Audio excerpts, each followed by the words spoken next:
ভারতের সর্ববৃহৎ রাজ্য রাজস্থানে ২০১৯ সালে ২৫ আসনের সবগুলোতে জয় নিশ্চিত করা বিজেপি গেল ডিসেম্বরের বিধানসভা নির্বাচনেও রাজ্যটিতে জয়ী হয়। ৬ মাস যেতে না যেতেই এবারের লোকসভা নির্বাচনে দলটির আসন সংখ্যা নেমে এসেছে ১৪তে। প্রথমবারের মতো রাজ্যের সিকর আসন পেয়েছে বামপন্থী সিপিএম। সিপিএমের হয়ে দাঁড়িয়ে ক্ষমতাসীন দলের প্রার্থীকে ঠেকিয়ে দিয়েছেন তিনি কৃষক নেতা আমরামাম। নির্বাচনের ফলে কৃষকদের ক্ষোভের প্রভাব স্পষ্ট বলে উঠে আসছে ফল পরবর্তী প্রাথমিক বিশ্লেষণে। এই যেমন ৬৫% জনগোষ্ঠীর জীবিকা প্রত্যক্ষ বা পরোক্ষভাবে কৃষি নির্ভর রাজস্থানে ১১টি লোকসভা আসন হারিয়েছে ক্ষমতাসীনরা। ভারতের রুটির ঝুড়ি বলে পরিচিত হরিয়ানায় ১৯-এর নির্বাচনে লোকসভার ১০ আসনের সবগুলোতে বিজেপি জিতলেও এবার তাদের আসন সংখ্যা নেমেছে ৫-এ। বাকি ৫টি জিতেছে প্রধান বিরোধী দল কংগ্রেস।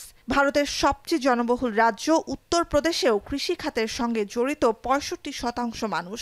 রাজ্যের ৮০ আসনের মধ্যে বিজেপি জিতেছে মাত্র ৩৩টিতে, যা ২০১৯-এ ছিল ৬২, ২০১৪-তে ৭১। মোট জনগোষ্ঠীর ৭৫% কৃষকের রাজ্য পাঞ্জাবের ১৩টি লোকসভা আসনের একটিতেও জেতেনি প্রধানমন্ত্রী নরেন্দ্র মোদীর দল। हमारे को कोई भरोसा नहीं है, कोई इंटरेस्ट नहीं है हमारा कि हम इनको वोट डालें या इनके पीछे हम प्रचार करें। ऐसा हमारा भरोसा ही खत्म हो चुका। ভারতের ক্রাইম রেকর্ড ব্যুরোর তথ্য অনুযায়ী গেল এক দশকে দেশটিতে আত্মহত্যা করেছেন কমপক্ষে ১,১২,০০০ কৃষক। এর মধ্যে শুধু ২০২২ সালে আত্মঘাতী হন ১১,০০০-এর বেশি কৃষক। ক্ষেত প্রস্তুতের খরচ, বীজ, সার, কীটনাশক আর ট্রাক্টর পাম্পের মতো কৃষি যন্ত্রাংশের দাম বহন করতে হয় কৃষকদের।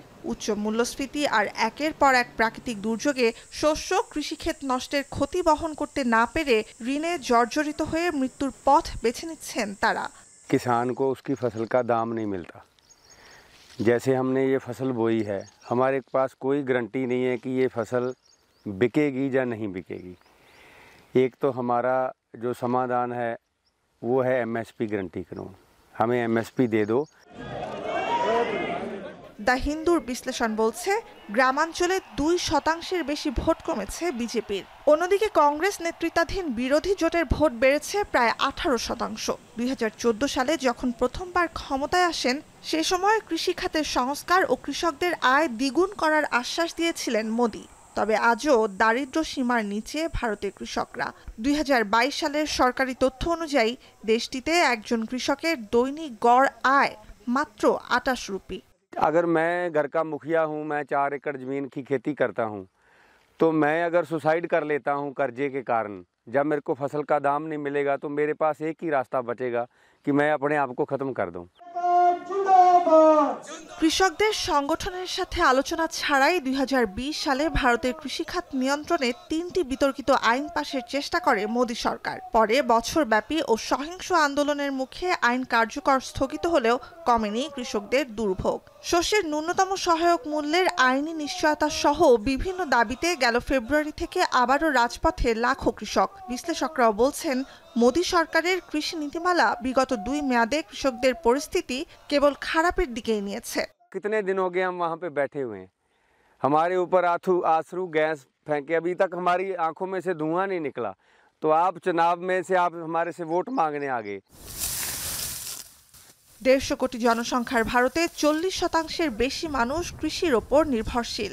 মোদীর শাসনামলের নগরায়ন ও শিল্পায়ন বাড়তে থাকায় আর্থিকভাবে কৃষকরা কোণঠাসা হয়ে পড়েছেন বলে বাড়ছে অভিযোগ। বিগত সরকারের ব্যর্থতায় হারানো ভোটারদের ফিরিয়ে আনার মাধ্যমে নিজের আধিপত্য রক্ষায় এবারও কৃষকদের আয় বাড়ানোর কথা বলছেন মোদী। টানা তৃতীয় মেয়াদে ক্ষমতায় আসা এই প্রধানমন্ত্রী ২০৩০ সালের মধ্যে ভারতের গ্রামাঞ্চলে মাথাপিছু আয় বাড়িয়ে ৫০% নিতে চান। কৃষি খাতে বেসরকারি বিনিয়োগ বাড়িয়ে ২৫% নেয়ার মাধ্যমে কৃষকদের আয় বাড়ানোরও পরিকল্পনা রয়েছে তার। তবে গেল ২ মেয়াদে প্রতিশ্রুতি রক্ষা না করায় এবারও মোদির ওপর ভরসা রাখতে পারছেন না ভারতের অনেক কৃষক। নুজহাত কামাল, এখন বিশ্ব। সামাল সানবিট ম্যাজিক প্রেস ডিশওয়াশিং এর মাথা ঘোরানো সলিউশন।